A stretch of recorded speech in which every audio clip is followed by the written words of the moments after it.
We're back watching Bucky, Deion Sanders Jr. on Cam Newton's 4th and 1 on Radio Row. Some good insight, I man. give you one moment that I was like, all right, bro, y'all play too much, and like I can really throw hands, and take it there.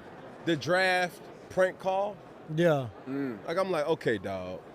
Like there are certain lines that you don't cross. That line was crossed, and even in that frame, you know, contrary to, and this is what people need to understand, contrary to what you feel about Cam Newton, how you feel about Shedeur, how you feel about Deion Sanders Jr. or Senior, no matter how you feel about Shiloh, no matter how you feel about individual, we're still human beings. For sure. Right.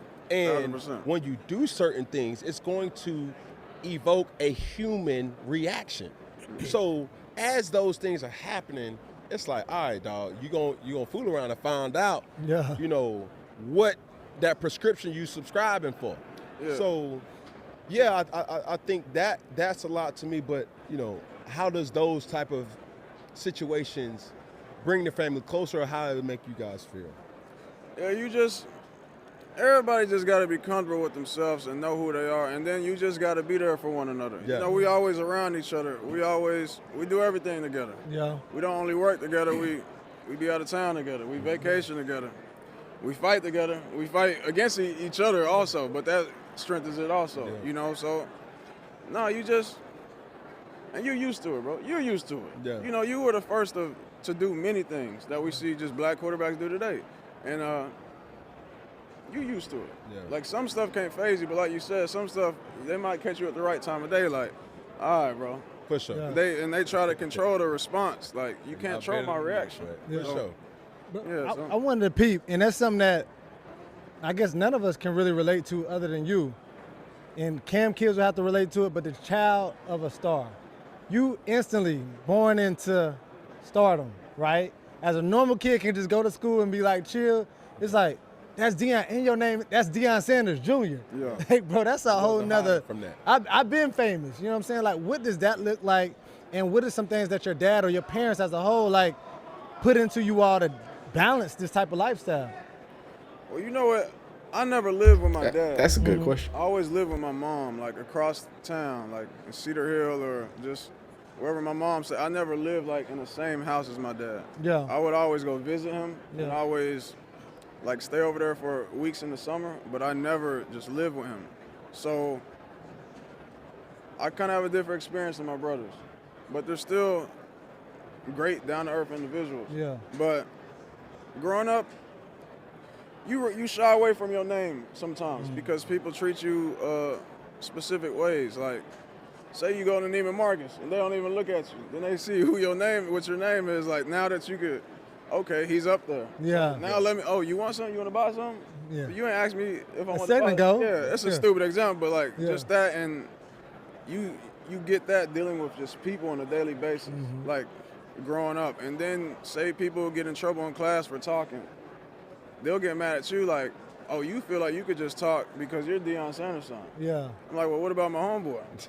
Yeah, man. He didn't, like, why? So You don't know his daddy. Yeah, that's what I'm saying. I My bad, gotta my put that bad. Yeah. So he just got in trouble for talking because we just young and immature. Yeah. But I got in trouble for talking because I feel like I could do whatever I want. So it's like they just assume. You a certain type of Yeah, man. they just assume that you a hoe ass. yeah. What's Yeah. up, bro? I think that is so interesting. And, you know, it's hard to get pity, especially these days in this economy, to get pity for people who, you know, grew up with a little money in their pocket, or at least parents with money in their pocket and some fame about them and some advantages, X, Y, Z, right? So I don't say this to be like, you know, boo-hoo to Deion Sanders Jr. or any, you know, perceived Nepo baby.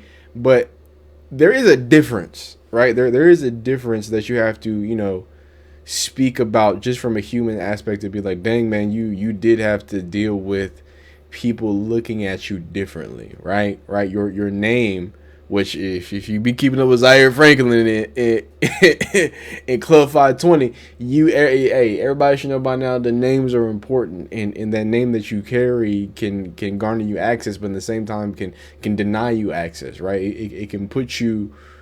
So many people think that, you know, having a last name that powerful that Deion Sanders Jr. has only elevates you in some places, but there are places, right, that you get demoted under the regular person because of that, right? So there could be an infamy with the famousness, with the praise, and with those different things. And then at the end of the day, like he said, the judge before you even are allowed to make an impression, right? This person before you has made an impression, and now that's what you're that's the lens you're being looked at through, right? So I'm not sure. I'm not saying he wants any pity, but I do think it's an interesting conversation to think about. Like, dang, I didn't ask to be born rich. I didn't ask to be Deion Sanders' son, and now I have to live and hopefully just be a regular person, right? Which they seem to be decently well adjusted, and I have to be a regular person in this situation where people are openly judging me for an admittedly kind of odd thing. You know what I mean? What's the biggest misconception about the Sanders family? Uh, That's good. I feel like that you never had to work for anything, and like you were given everything, and you just had a super. Well, I don't want to say that because you actually did. You had way better lives than 99% of the world. Don't get me wrong.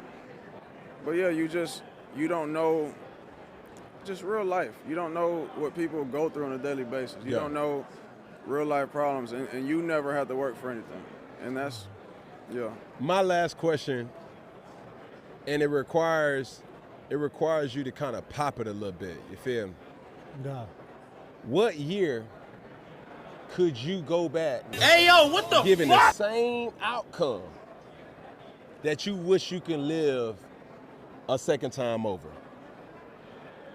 Given the same outcome, though, I wish I could do again. So what year do I want to relive? What year you was like, bro, that was lit. I want to do that again. Run that year back. Same thing. 2024. Same parties, same experiences. I only say 2024 specifically because look, just hear me out here. So Well Off Media is doing their thing. Shedeur is the quarterback. Travis Hunter is on his Heisman season. Shiloh Sanders is starting. They're all at Colorado. They have a 9-4 season. After a year where everybody slandered them and said all this craziness about them. I mean, I don't know what could be better than that, but let's see what he says. Same, just. You know, it ain't even about me. I've accepted a long time ago, like, the life I live is, like, not a life of my own. Like, I live, like, for everybody around me. So, like, I really don't even care about me. But as you get older, when different things, like, are gone or taken away, you like, dang, I should have cherished that more. So I'll say that. I'll say it could be, and we got our ass whooped that year. The first year we was at Colorado. But it was still, like, we still had my bro Jimmy. Travis was there. Shedeur was there. It's like we was all in the same place.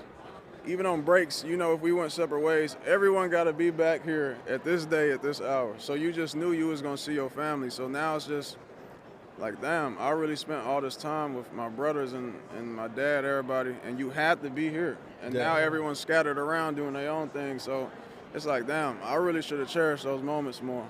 Yeah. Hey, I was a year off, and that's, you know what, that gives me a lot more respect for Bucky, because the easy answer is 2024. Man, we went crazy, and everybody was here. And shout out to Jimmy, shout out to LeJohn.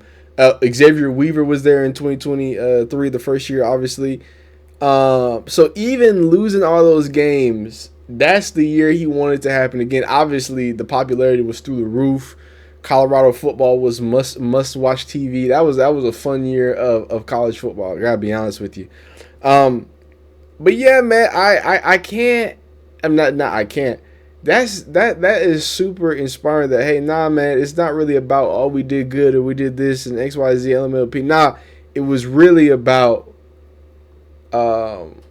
what's it called? It was really about just being a part and being with family, being people you rock with. So, I think that's so dope.